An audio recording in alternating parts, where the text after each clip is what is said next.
Hey, it's your boy Michael. I'm back with another interview. And well, I went from having the funniest guy on the roster of Midwest Combat Wrestling to the most serious. But I will say the most serious is very entertaining in his own right. If you've ever heard of gentlemen by the name of Bob Backlund, George Hackenschmidt, or Ed the Strangler Lewis, this man's name will be synonymous with them one day. Jacob Brown, it's wonderful to see you today. Hey, how you doing, man? Thanks for having me. Sorry, I was doing research and I was like, why does this guy's moveset look familiar? And I started looking at older guys, and you're very much a very technical wrestler and very good at what you do. Thank you. I was going through your Instagram and YouTube channel and YouTube because you post a lot and I appreciate it.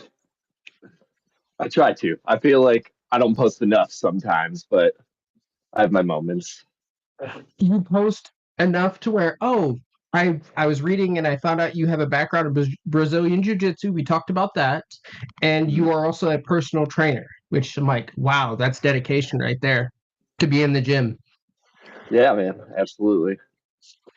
Uh, I will ask one question. Who is your inspiration for being such a technical wrestler? Um, a lot of people say he shouldn't be named, but Chris Benoit, Oh, 100% was the first guy to get me into pro wrestling, really. Uh, I just mean, you wrestled on a roster with the guy named Tate Manson, the Crippler. Hey, he's through. still good. He's still good at what he did. Like 16, what was it? WrestleMania 20. You can't forget that finish. As much as Yeah, WWE yeah. erased it, you still picture that. But let's start at the beginning. Do you have any favorite collectibles or what is it called? Memorabilia from matches that you've received from anyone? Start with a simple one. Um, so I've got a few pieces. I have a part of a table that a guy and I both signed from a street fight we did probably 8 or 9 years ago. Um, Guy by the name of Benjamin Brody. We had a really gnarly street fight up in Houghton Lake, Michigan, tore the house down. He ended my like 500 plus day title run. People were crying and hugging once I lost the title, and it was a really good match. And then I have the trophy and the sword slash title from Super Shogun Wrestling when I won the first tournament to be crowned the first champion back in January of 23 now, I think, or 24, one of the Oh, two. I've But gotten to see one of the swords. I interviewed Cake Monster and he showed me his sword. I'm like, that's yeah, awesome. yeah, yeah. So There's no other championship like it. You carry around a sword like nobody does it. I So know it's uh, crazy. Yeah, you could wear it on your back. You can carry it in the sash in your hand. You can side mount. There's a lot of things you can do with it. right. Yeah, definitely. I'm very dorky and I love stuff like that. What is your pre-match ritual? Like before each show, or even what do you go through? What mindset do you need to be in or try to be out of? Um, I there's not any like specific ritual as far as like preparation goes. I definitely make sure I hit the gym before the show. Um, when I'm there, just kind of, I don't know, like I mean, this month marks 14 years for me. So it's, uh, it's easy to flip the switch and just get into character. Sometimes smelling salts before the match if we're feeling frisky.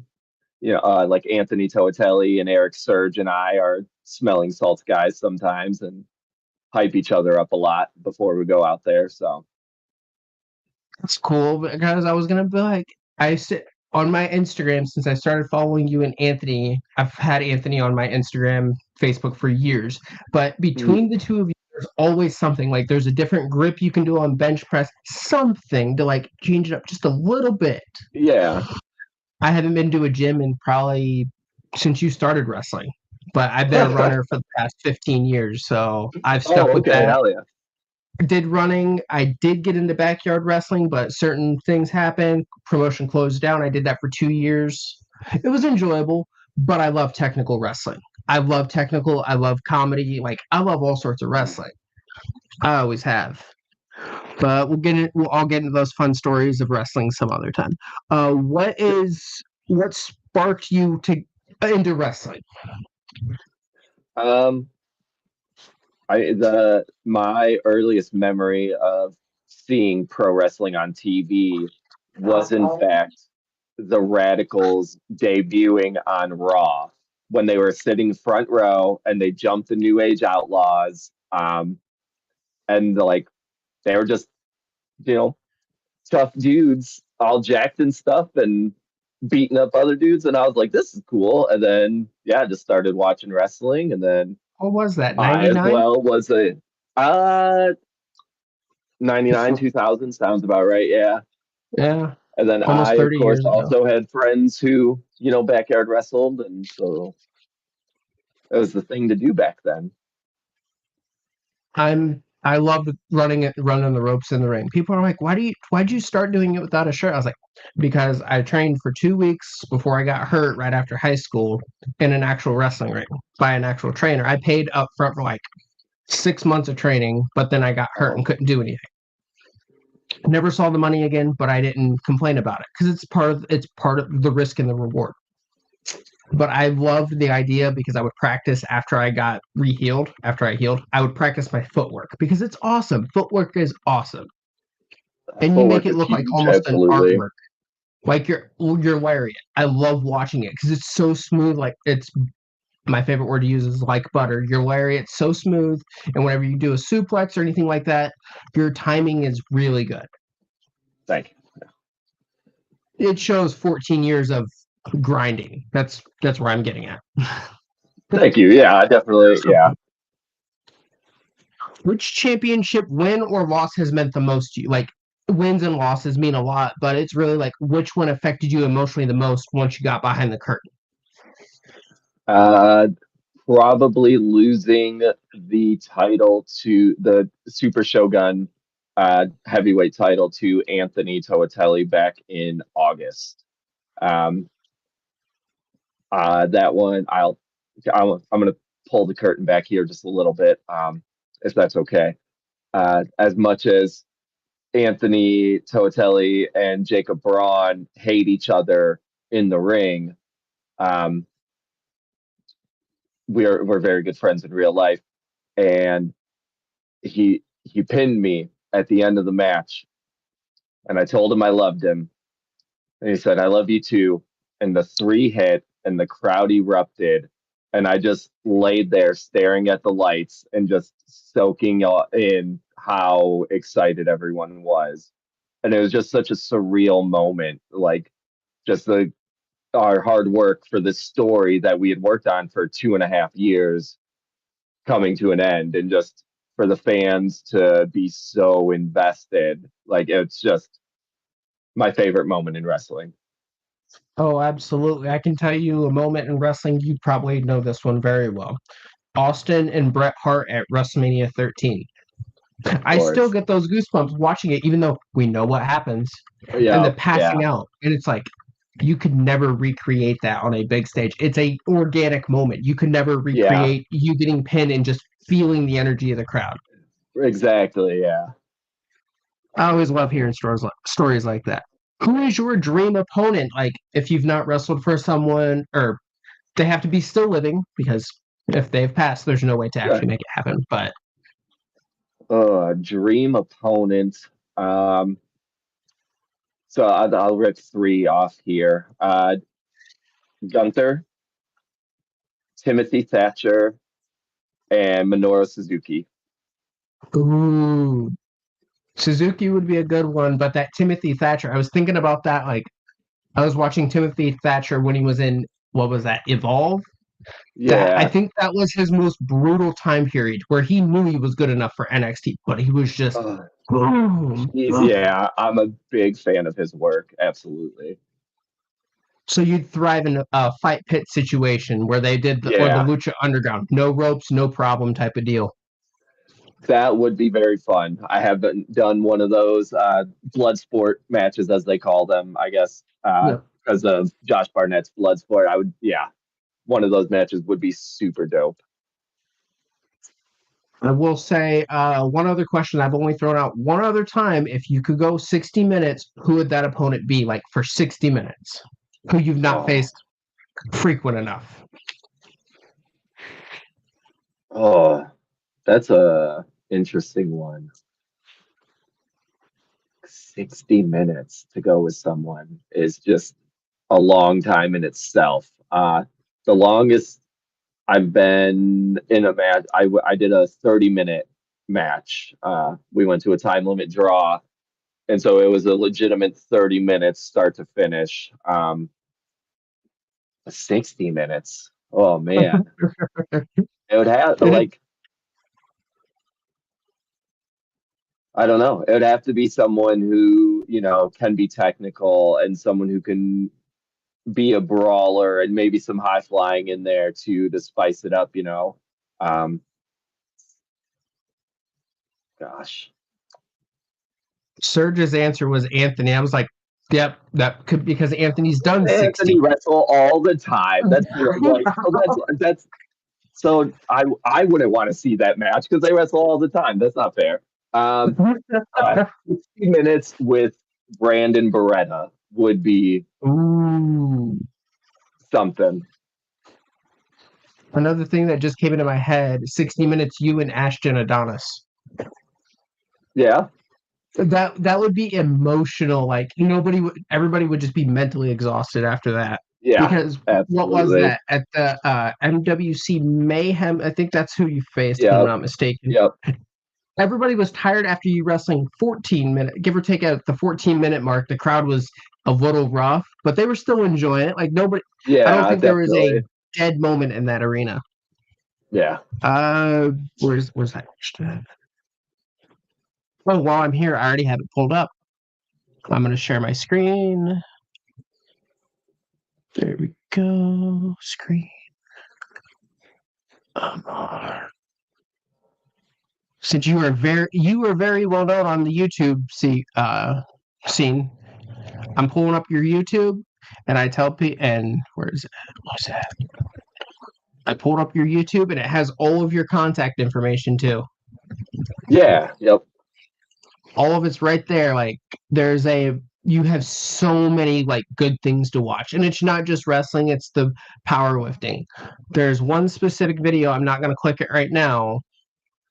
Excuse me, but the video of you failing the bench press because you could see the composure in your face when it hits your chest. You're like, oh, geez, really?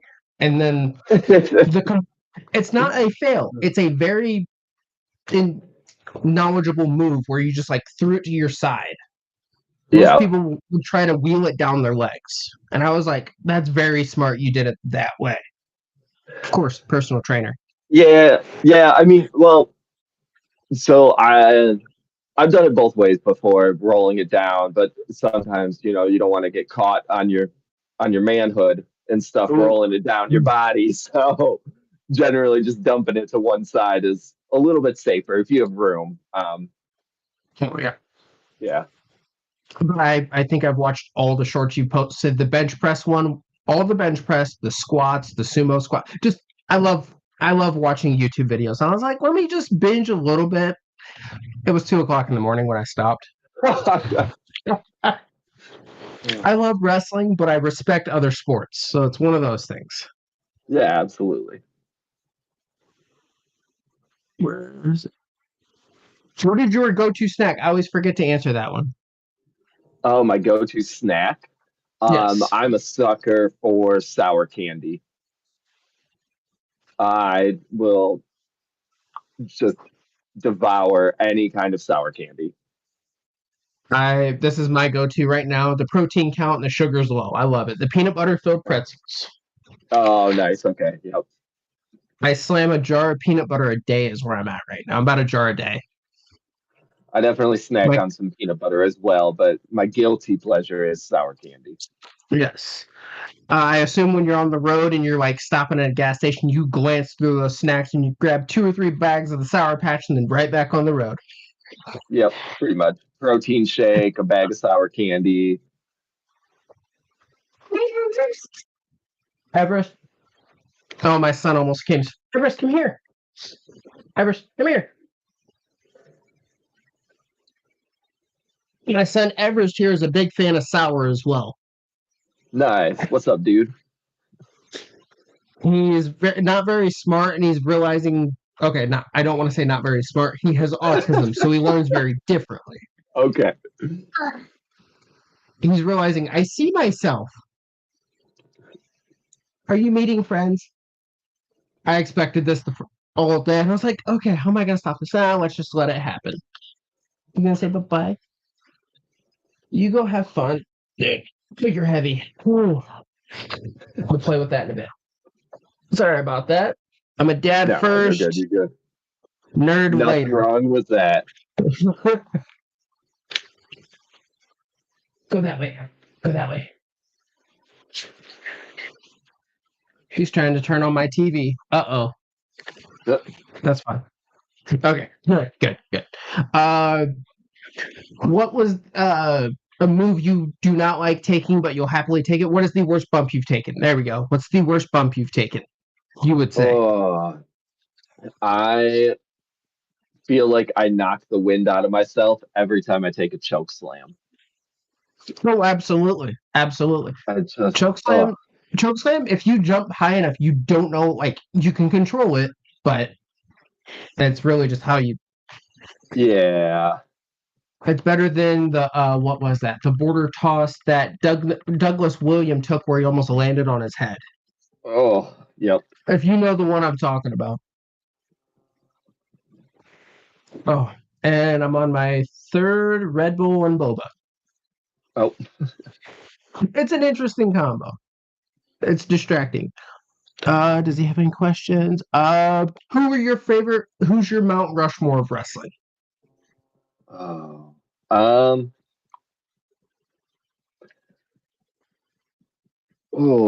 overall, Mount Rushmore of wrestling. Uh, John Cena, Randy Orton, Kurt Angle, Shawn Michaels. Those men have wrestled each other numerous times, but I don't think any of them had like Sean's had what? How many WrestleMania matches where he lost and it still was the match of the night? Yep, yeah, absolutely. Wow, somebody just sent me this Google Guinness World Records because I was like, why is my phone going off? Longest wrestling match was 21 hours straight. That's Like, crazy. nope, nope. I'm sorry. I cap out. I can run 24 hours, but I can't do that. There's a it's called a backyard ultra. You run 4 miles at the top of every hour, and then you repeat it every hour until you tap out. Oh, okay. It's something big I want to do. It's a bucket list. What it Nice. like a 60-minute Ironman match, I would say, equivalent to Right. tiredness. What? Who would you who would you say is the best person to travel on the road with? Oh, not Eric Surge. Nope. Uh, That's not even the Eric first time I've heard Surge. that. Eric Surge gets too distracted by his phone when he's driving. So not a Uh, fan of that because I get real paranoid about that stuff when other people are driving. I would probably say my old tag partner Mark Vandy was my favorite person to travel with. Uh, Same music taste, same candy taste. Um, and I mean, we are tag team, so we were on the road every weekend together for 6, 7 years, I think. So I that was mean, my guy. William Regal and Tajiri weren't the best of friends. Like outside of the ring, they despised each other for like three months. William Regal said, to where Tajiri would just annoy him while driving. It's like, Yep. but they meshed so well in the ring. I'll be Oh honest. yeah, absolutely. I'm a huge fan of Tajiri. Heck, I think I have a Tajiri card in here somewhere. Yes. You know what? I'm taking the solution.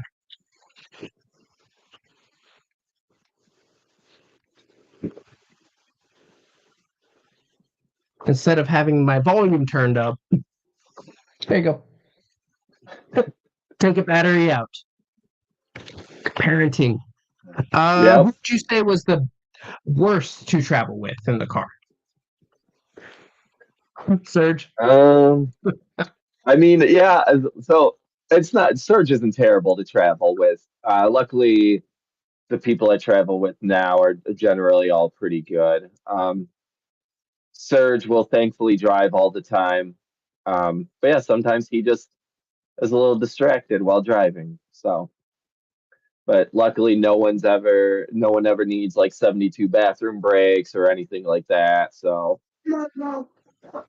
Yeah, I have the same um, thing when my wife and I used to travel to Kentucky or anywhere. Our rule is if one of us are stopping to go to the bathroom, we're both going to try. yeah, Like, yeah. like, hey, just go try. 9 times out of 10, a little something comes out.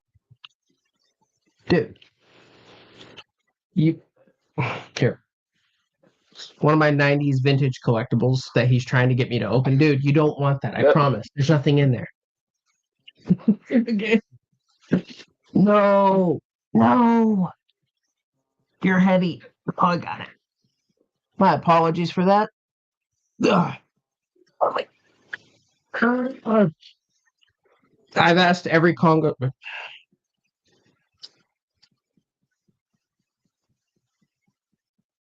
He almost broke my mic. Oh, Uh, I've asked every Congo student this. What would your words be about Congo? I've heard he's a tough teacher, but he's very respectable. He will give you the same amount of effort you give him. yeah, absolutely. If you want to learn and want to get better, he will definitely help you out the best he can. But if you don't care, then he's not going to care. And I traveled up and down the roads with him and wrestled him countless times and have spent many a nights, sleeping in a car or, going out to the bar after a show with him and stuff. And yeah, he will absolutely give you whatever effort you give him. So, but he's stern and Uh, he won't. He at least in my day he was stern and definitely um wouldn't pander or baby you too much. uh, I just talked to Cake Monster about 2 hours ago. After we got off camera, I he's like, I got more to say about Congo, but you can post this or whatever. I was like, he's like, 4 letters. I was like, I think I know where you're going with this. FAFO. He's like, yeah. Yep. If you a man you want to stay on the good side of, where I've actually talked to Congo quite a few times. I keep trying to get Mhm. him on here and just asking because every person I've done a live interview with over the last month and a half have been a Congo student, and I didn't think about it until like just now. That's funny. Yep. Anthony, Serge, Tate, Manson, Cake Monster, yourself, like Yep. Congo has trained all of you, and you're all slightly different styles, or there's Cake Monster and you who are polar different styles. Yes, absolutely. Yeah. As where you're so serious, it's funny, but it makes so much sense. Yeah. At first, I was like, "What's with the towel?" And then it clicked. I was like, "Damien Sandow," and then boom, right into Lou Thez era stuff. Yep. Oh, what was the other one? What are your words of wisdom in wrestling? Like, what do you want to tell the next generation? Oh, do less and shut up. The next generation kids want to do every single wrestling move in the book every single time they're in the ring. And like, yeah, I want to do cool stuff too, but you don't have to do it every time. You don't have to do these crazy bumps and take those risks. whether there's 20 people or 200 people or more people, like you don't you don't always have to do that. You don't have to take a spike head bump every match or be bumping on the apron or bump on the floor. Like save your body, wrestle smarter, listen to the people who came before you. Most of the time they know what they're talking about. um I guess that's just a life lesson in general, not just wrestling. But if you ask someone for help or advice or feedback, whatever, and they give you words of wisdom and you say, yeah, but, or well, and you like try to are counter what they're saying, then they're not going to want to help you anymore. They're going to stop caring because you're not actually listening to what they're saying. So do less and shut up. The one advice I was given in wrestling, I always forget to say this. I'm saying it now. Words that I was told one time and I still haven't forgotten. Slow down. Yep. It's it's like you don't need to hit all your sweet spots in the first 30 seconds of a Royal Rumble. You want it to be slow and calculating. Breathe. If you're going too fast, if you think you're going too fast, you're going too fast. Yep. I think I've, Absolutely. I think I think I've heard that more times than anything. Yep. Let's see if I got any more. Dream opponent.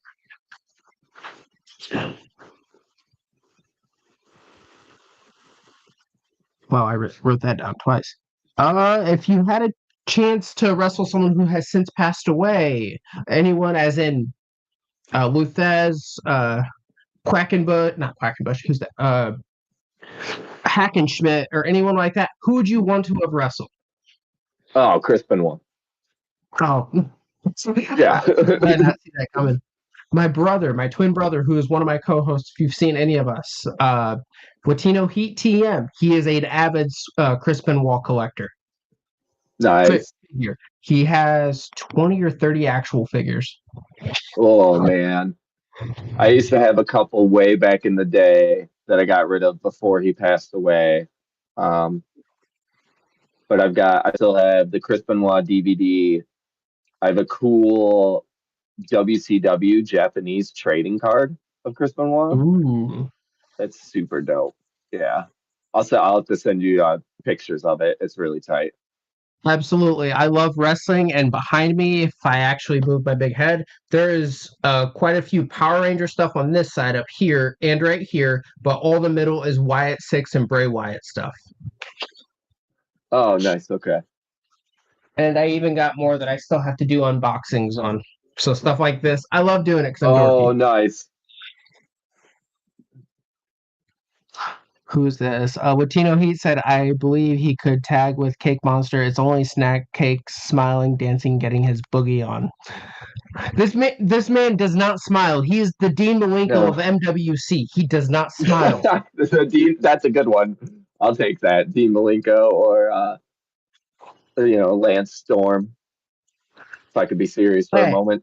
hey, tell me that wasn't brilliant though. I'm a big fan of Lance Storm as well, for sure. When he held the three championships in WCW, the Canadian Yeah, heavyweight, the 100 kilos and under, the Saskatchewan hardcore international title. I followed that and yeah, I've read it every was article so about it. good. He was supposed to be in a world title picture a month later, but it was supposed to Oh be. I read it. I no, was like, that's interesting. Like, he should have gotten like something for that. yeah, Three yeah, belts at one absolutely, time, but it's yeah, wrestling. Where is it? I am big into the horror movie collection and Pokemon. If you can't tell, I got a bunch of yeah. Pokemon there. I am the nerdiest guy you'll ever meet, but I got married and had kids, so I beat the system. There you go. Yes. I already got yours. Anything else? Like, do you have any questions for me or anything, man? Or No, I didn't have anything. I didn't come prepared as you did. you're good. Oh, I have ADHD, so I research things like 20 days ahead. Like I was researching you before you even got back to messaging me. I had you on YouTube before I even like had you on Instagram. Nice. Well, thanks, man. I I love appreciate I that. love watching YouTube, and YouTube is how we communicate. Sports. But I appreciate your time, and I will be at the next Midwest Wrestling Combat Show, and I'm starting an autograph. Oh, here it is. I'm starting a group of autographs where I want to get 52 cards signed and put them into a giant poster. Oh, nice. That would be dope. So, I've never seen it before, and it's something I wanted to be different with. But I do yeah, appreciate your time, man. yeah, we've got before we go, May 16th is the next MWC show. It'll be at the Fort Wrestling Facility in Fort Wayne. We should have a poster and match announcements coming within the next week or two. So, Yeah, I've seen the poster. You were on the poster that I first took a picture of. Yeah, I took a picture of a poster like months and months ago. I'm pretty sure. Yep. I because I was so busy, I didn't get time to take anything. But I will say, where's that? Where's that? There's a picture of myself and Anthony in the same frame. This is one of his first wrestling matches, and myself and Latino oh, Heat TM are right there. And he's that's like, "You got me crazy. when I was a baby face." I was like, "Oh, I was a fan of you before I even had facial hair. I still don't, but wrestling, I can tell you, I at one point could tell you every opponent Anthony Totelli had faced in a year. I can't remember the exact year anymore, Oh but at one point I man. could tell you everyone. I was like, ADHD. I just love reading too. Yep. Like, I look forward to seeing where you are in another 5 years, 15, 20, or if you join Congo and training people because you have a brilliant move set, but you also take your time, which means a lot. Thank you. I appreciate that. Yeah. But again, I do appreciate your time. I'm Tanks Latino Heat TM said he made you smile. I do. I do smile sometimes. Oh, Jacob Braun, once not that so music much, hits, but no. Once that's that right. music hits, no. Yep. Yeah. But again, everyone who joined us today, like, subscribe, comment more for more, and don't forget to follow Jacob Braun on any form of social media. I think he may have a TikTok where he does dances on. I don't know Oh, though. So I had to go for it. oh man. Can't be one of those guys. Fair, fair. But again, thank you, man. Thank you, man. Absolutely. This was fun.